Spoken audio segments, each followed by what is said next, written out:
দেখলাম যে বাংলাদেশের অন্যতম আরেকটি ইন্টেলিজেন্স প্রতিষ্ঠান ডিজিএফআই নতুন প্রধান নিযুক্ত হয়েছেন এবং নিযুক্ত হওয়ার 3 দিনের মধ্যেই তিনি ভারত সফরে গিয়েছেন। বাংলাদেশের কোনো মিডিয়াতে এই খবর আসে নাই, কিন্তু আমরা স্পষ্ট করে একটা কথা বলতে চাই, আপনারা রাষ্ট্রের প্রয়োজনে, নিরাপত্তার প্রয়োজনে যে কোনো দেশে যে কোনো সময় যেতে পারেন, আমাদের সমস্যা নাই।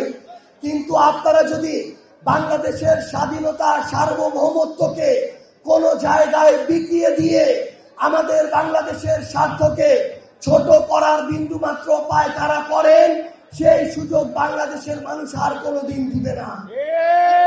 আমরা স্পষ্ট করে আপনাদেরকে একটি কথা বলতে চাই, আমরা বাংলাদেশের সকল প্রতিষ্ঠানগুলোকে দলীয় তোষামোদি থেকে মুক্ত দেখতে চাই।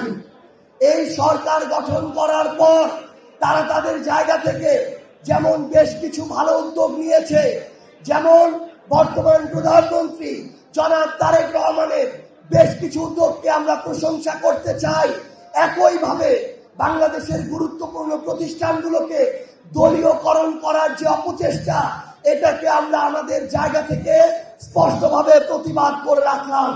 আমরা আপনাদেরকে জানিয়ে দিতে চাই যে বাংলাদেশ ব্যাংক, দুদক থেকে শুরু করে পিএসসির মতো যে সার্বভৌম প্রতিষ্ঠানগুলো বাংলাদেশের এগিয়ে যাওয়ার জন্য অত্যন্ত গুরুত্বপূর্ণ, সেখানে দলীয় লোক বেশি বসিয়ে প্রতিষ্ঠানগুলোকে আয়ত্তে রাখার যে অপচেষ্টা, এই অপচেষ্টা করার সুযোগ আমরা আগামীর বাংলাদেশে দিব না।